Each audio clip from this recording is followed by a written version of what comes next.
Hi everyone, welcome to my channel. आज हम इस वीडियो में देखेंगे कि work done in isothermal reversible process.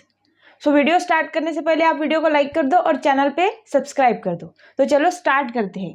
Work done in isothermal reversible process. तो देखो गाइज, रिवर्सिबल प्रोसेस क्या होती है, मैंने एक प्रीवियस वीडियो बनाई है थी कि उसमें रिवर्सिबल और इरिवर्सिबल के बीच का डिफरेंस बताया था और रिवर्सिबल प्रोसेस कैसे काम करती है वो मैंने समझाया था। थोड़ा रिवाइज करती हूँ। रिवर्सिबल प्रोसेस क्या होती है?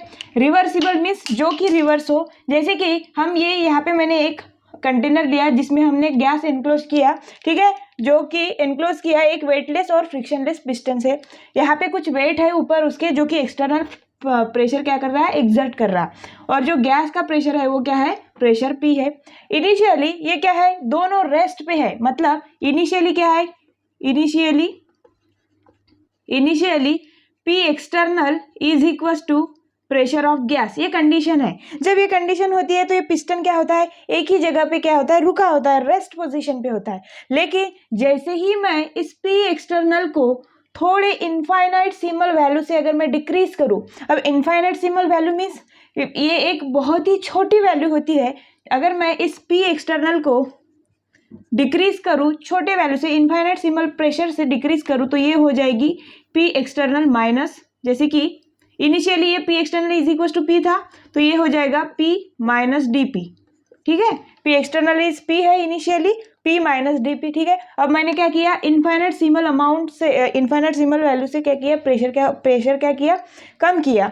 अब देखो, जब यहाँ पे क्या हो रहा है, ये एक्सपांशन का केस है। ये क्या है, एक्सपांशन का केस है। ये work done in isothermal reversible expansion. ठीक है, अब देखो, ये जैसे ही प्रेशर इनफाइनाइट सिमल वैल्यू से डिक्रीज होगा, अब ये जो है पी एक्सटर्नल क्या हुआ, फिर पी एक्सटर्नल क्या हुआ, थोड़ा लेस हुआ। किससे, प्रेशर ऑफ गैस से। कितने वैल्यू से, इनफाइनाइट सिमल प्रेशर से। ठीक है, इनफाइनाइट सिमल वैल्यू ऑफ प्रेशर से। अब जब ये प्रेशर कम होगा, अब सपोज मैंने इनफाइनाइट सिमल वैल्यू से डिक्रीज किया, मीन्स यहाँ का थोड़ा वेट कम कर दिया। ठीक है, एक स्टेप में। अब क्या होगा, यहाँ थोड़ा एक्सपांशन होगा, क्योंकि अब प्रेशर ऑफ गैस ज्यादा है किससे, एक्सटर्नल प्रेशर से। यहाँ पे क्या होगा, थोड़ा एक्सपांशन होगा। एक्सपांशन होने के बाद पी एक्सटर्नल कम है, ये ज्यादा है। एक्सपांशन होने के बाद जब ये पिस्टन कहीं यहाँ पे सेट हो जाएगा, तो थोड़ी देर में क्या होता है, जब expansion of gas takes place होता है, तो ऑटोमेटिकली जो प्रेशर ऑफ गैस होता है, due to expansion, gas expand होने की वजह से ये जो प्रेशर है ये थोड़ा डिक्रीज हो जाता है। किसका प्रेशर, इस गैस का प्रेशर। इस गैस का प्रेशर ऑटोमेटिकली क्या होता है, हो जाता है डिक्रीज। और डिक्रीज भी किस अमाउंट से होता है, इनफाइनाइट सिमल अमाउंट वैल्यू से ही डिक्रीज होता है। अब ये पहले ही इतने वैल्यू से डिक्रीज हुआ था, अब ये प्रेशर एक्सपांशन होने के बाद, ठीक है, अभी नहीं, जब हमने पहले यहाँ पे डिक्रीज किया तब नहीं, एक्सपांशन होने के बाद ऑटोमेटिकली इस प्रेशर ऑफ गैस भी क्या हो जाता है, डिक्रीज हो जाता है। सपोज अगर ये डिक्रीज हो गया, तो ये आफ्टर दैट ये जो पिस्टन है वो फिर से एक रेस्ट पोजीशन पे आ जाता है। ये हो गई पहली स्टेप। अगेन क्या होता है, अगेन प्रेशर पी एक्सटर्नल से थोड़ी amount of infinitesimal amount of pressure decrease किया जाता है, फिर से एक्सपांशन होता है। एक्सपांशन होने के बाद थोड़ा पिस्टन और ऊपर जाता है, और उसके बाद फिर से प्रेशर ऑफ गैस ऑटोमेटिकली थोड़ा कम हो जाता है।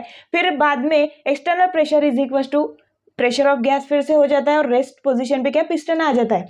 ऐसे ही क्या होती है, प्रोसेस कंटिन्यू होती है। ठीक है, और इसी तरह से इस प्रोसेस में क्या होता है, एक्सपांशन होता है। ये थी रिवर्सिबल प्रोसेस, जहाँ पे हम प्रेशर को बारी बारी से मीन्स इनफाइनाइट सिमल अमाउंट से डिक्रीज करते करते एक्सपांशन, गैस का एक्सपांशन करते हैं। इसे हम क्या कहते हैं, रिवर्सिबल प्रोसेस कहते हैं। अब देखो, हमें क्या निकालना है, work done in isothermal reversible process.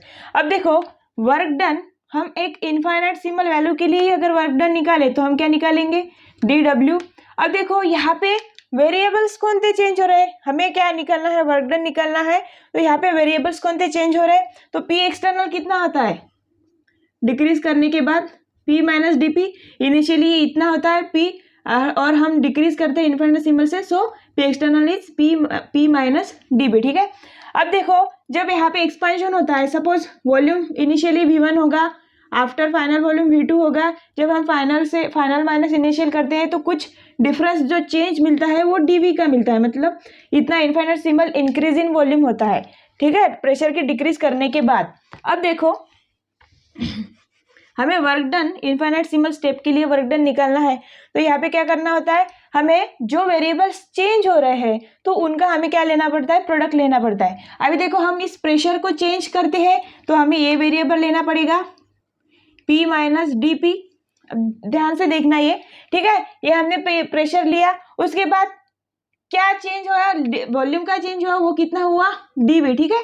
ये थोड़ा dV अमाउंट ऑफ वॉल्यूम क्या हुआ, मतलब वॉल्यूम क्या हुआ, एक्सपांड हुआ है तो थोड़ा बढ़ गया, ठीक है। इतने अमाउंट से क्या हुआ, वो वॉल्यूम बढ़ गया, तो उसका प्रोडक्ट लेंगे हम, प्रेशर इंटू ये क्या है, प्रेशर इंटू वॉल्यूम का चेंज। अब देखो मैंने यहाँ पे प्रेशर क्या किया, डिक्रीज किया। डिक्रीज किया मतलब हमें यहाँ पे निगेटिव साइन लेनी पड़ेगी, minus of P minus D P, क्योंकि यहाँ पे हम प्रेशर डिक्रीज करते हुए जा रहे।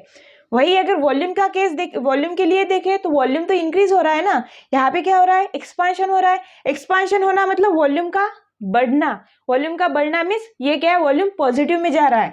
तो हमें क्या होता है, हम क्या लेते हैं, यहाँ पे पॉजिटिव साइन लेते हैं, ठीक है। तो प्लस माइनस इज माइनस। अब देखो इसको आगे अगर हम सॉल्व करते हैं तो dW इज इक्वल्स टू, ये हम इनफाइनेटसिमल स्टेप के लिए क्या कर रहे हैं, निकाल रहे हैं, माइनस P dV, ठीक है,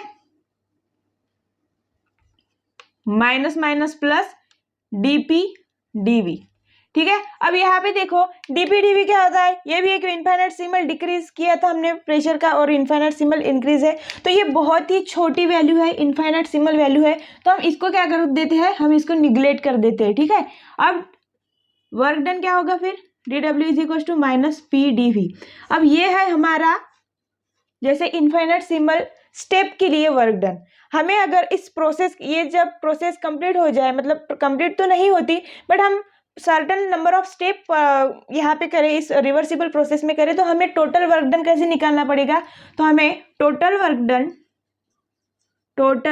work is equals to integration of dW, ठीक है, इंटीग्रेशन ऑफ dW, जैसे कि ये आएगा कैपिटल W, यहाँ पे मैं नोट करती हूँ, ये क्या है, total work which is equal to integration, ये क्या है, फ्रॉम V1 टू V2, क्योंकि वॉल्यूम V1 से V2 पे जा रहा है, मतलब volume V1 initial volume to final volume V2 पे चेंज हो रहा, तो V1 टू V2 ये क्या है, minus P dV।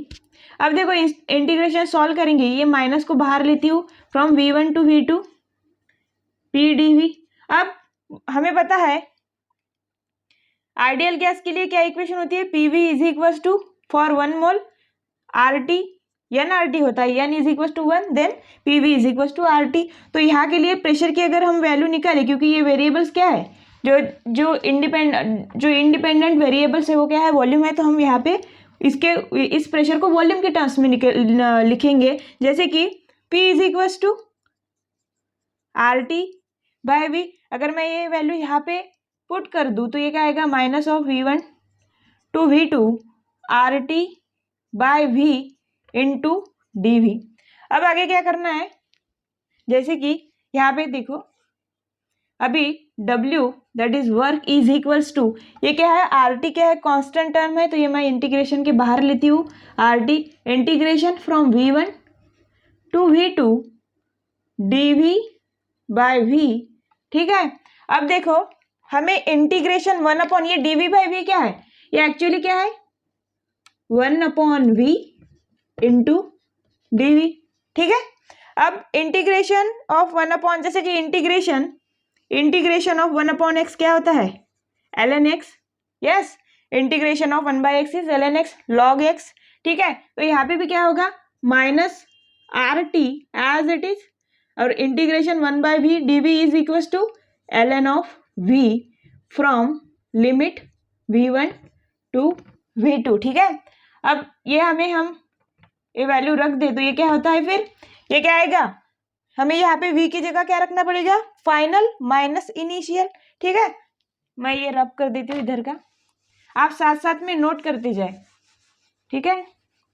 Minus RT ln V1 to V2 क्या होता है, final minus initial, minus RT ln V2 minus ln V1, ठीक है।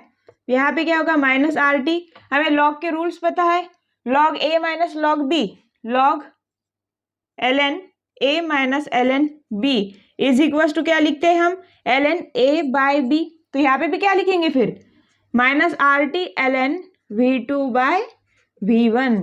सो ये क्या है हमारा फाइनल इक्वेशन, ये क्या है हमारा टोटल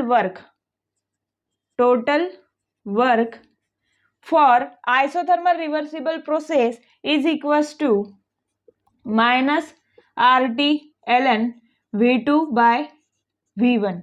ठीक है, ये हमारा क्या है फाइनल इक्वेशन है टोटल। अगर हम इसे प्रेशर की टर्म में लिखे तो, मतलब यहाँ पे वॉल्यूम की टर्म में लिखा है हमने, अगर हम प्रेशर की टर्म में लिखे तो क्या होता है फिर, सपोज हमें पता है PV इज इक्वल्स टू क्या होता है, RT होता है।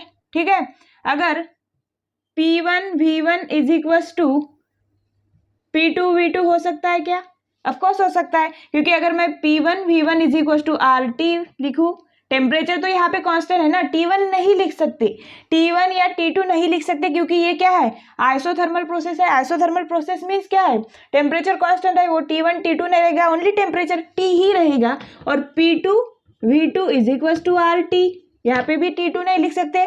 अब देखो यहाँ पे RHS क्या है, इक्वल है, तो यहाँ पे मैं P1 V1 is equal to P2 V2 लिख सकती हूँ।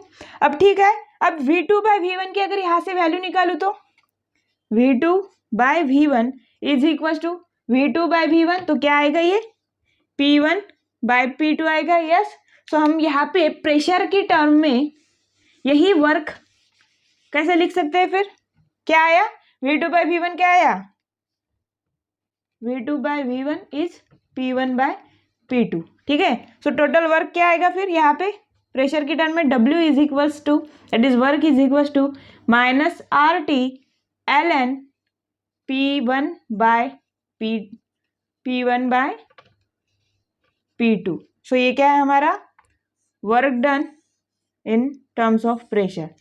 ठीक है, आई होप आपको work done in isothermal reversible process उसका हम डेरिवेशन कैसे निकालते हैं वो समझ में आया होगा। बहुत ही इजी डेरिवेशन है, सिर्फ हमें ये ध्यान में रखना है कि हमें वर्क डन निकालने के लिए हमें जो वेरिएबल्स चेंज हो रहे हैं उनका प्रोडक्ट लेना है।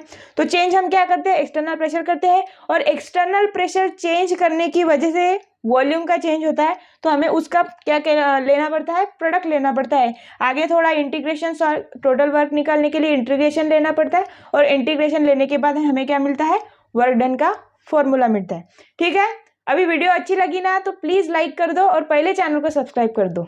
ठीक है, मिलते हैं अगली वीडियो में। Thanks for watching.